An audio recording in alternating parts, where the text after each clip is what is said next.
Welcome back to our video podcast, Free and Powerful. My name is Josh, and this is my beautiful wife, Onani, of 6 years. 6, right? And we just wanted to welcome you back. Today we talk about God's love and His restoration. Yeah, and I think about one of my favorite scripture, which is in 1 John 4, verse 8. It says that God is love, and I often think about that scripture, and it doesn't say that God loves. It actually says that God is love. And for me, what it entails is that it doesn't just have love like you and I. I love my wife. I love her. But it doesn't matter how much I love her, I'm not love. So therefore I fall short. But God is love, right? So therefore, think about it this way. If you were to take God out of the universe equation, there would be no love. Sure. There is love in our world because God is love, and His love is beautiful, and it pursues us every single day. Yeah, so regardless of where we're at with Him, in terms of our walk with Him, He loves us every day, and He loves us the same, yesterday, today, and forever. His love doesn't change. And I think that's just amazing that nothing, like absolutely nothing, can separate us from His love. God, yeah. Like, there's nothing we could do, like whether we're in the deep valley or whether we're lost in our mess, like there's nothing that can separate us from God's love. Yeah. There's nothing that can change His love towards us. Yeah. I love how the psalmist puts it. He says, even if I where can I go, to run away from your love? Even if I put my bed in hell, you are still there. Sure. Isn't that incredible? Like, His love is not only just available to us every day, but it's alive, it's real. Like what you're saying, like we can go to like the worst of worst places and His love will still be there. It will still be real and accessible. I love that. Actually, me in pictures. I have this picture of, like if I hug you, but if I hug you properly, sorry, I can't hug you now, but like think of that warm hug that you get from like someone you love.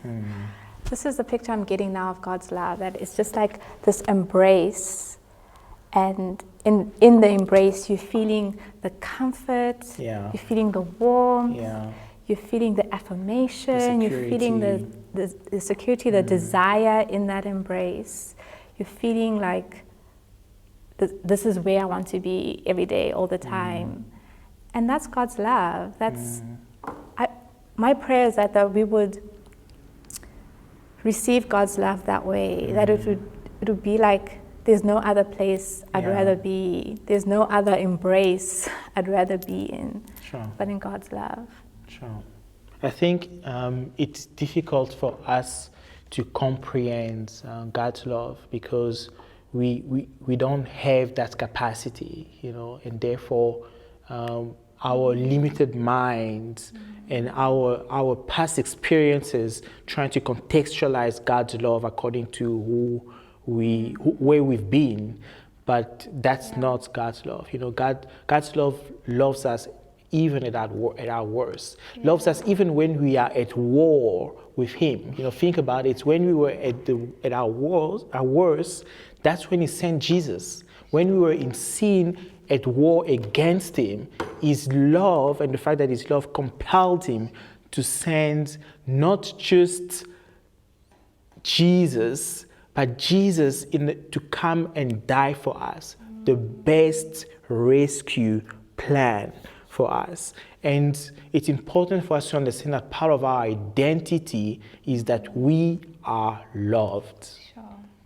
we are loved. It's part of my identity. Part of my identity is that I am loved by God. And unless you realize that, it will be difficult for you to receive that love. You know, I love how the Apostle Paul puts it in Ephesians 3. He says that my prayer for you is that you will have the inner strength to know and comprehend the breadth, the length, the height, and the depth of God's love. He said that my prayer is that you would have the strength, because he knows and he can see that this is not an easy thing. Yeah. So I'm praying for you, babes, that you would have the strength to understand and comprehend and have a glimpse of how high, how wide, and how deep the love of God is for you. And I'm loved by him. It's who I am. It's who I am. Okay. Sorry. So that's also a prayer for you, and that's also one of the reasons why we wrote these books. Yeah. That it was from a deep place, a deep place of love, that God sent his son to redeem us and to restore us back to God's original intent. Yeah. To restore us to him. Yeah. Yeah. And this restoration plan is huge, because it's restoring everything that the locusts have eaten, like Joel 2 says. It's restoring everything that the enemy has stolen, has killed, has destroyed. It's restoring our health, mentally, physically, emotionally. It's restoring relationships. You know, it's huge. This is how huge God's love is. Like it's such a restorative love, restoring all the brokenness in all the forms of brokenness that there is in this world. Yeah, and that's God's heart, right? God's heart is to restore, always to restore when something has been broken. And I hear it all the time. People say, "Oh, how come? You know, if God loves me, why am I going through this? You know, why are we going through this as a people, as a nation?" God is not causing those things, but his heart is to restore. And I think it's also even very important for us as a people, you know, in this nation, as Africans, also to realize that God is a restorer. With everything, and so much has been stolen from this continent, so much has been stolen from us, you know, even people being stolen. God's heart is that he can restore what has been stolen by the enemy, because his love. Yeah. Can I pray for us? And I'd like to pray from Ephesians 3. I'd just like to read it out as a prayer. Go ahead, please. So we kneel humbly in awe before the Father of our Lord Jesus, the Messiah, the perfect Father of every father and child in heaven and on earth. And we pray that he would unveil within you the unlimited riches of his glory and favor, until supernatural strength floods your innermost being with his divine might and explosive power. And because of your faith, may the life of Christ be released deep inside you. We pray that you would know that you are a resting place of Christ's love. And may this become the very source and root of your life. May you be empowered to discover what every Holy One experiences, the great magnitude of the astonishing love of Christ in all its dimensions. How deeply intimate and far-reaching is his love for you.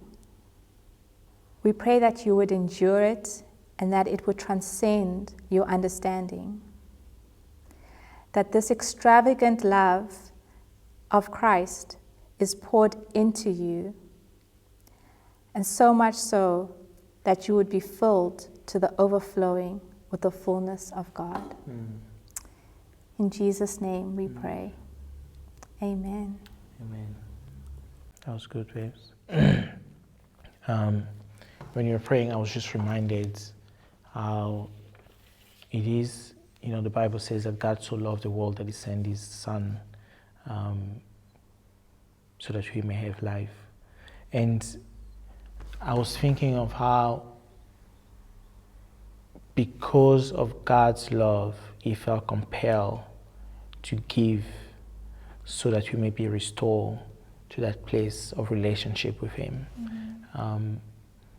And I just want to say, and I think this is important to state in our generation, that it is because of God's love that he calls us to live lives of righteousness, so that we may walk in friendship, we may walk in closeness, mm-hmm. but also we may become more whole, we may be whole, and also leave our mark on this earth. So that's our prayer for you, and just want to thank you for joining us once again. We love you and we're praying for you. Bye-bye. Bye.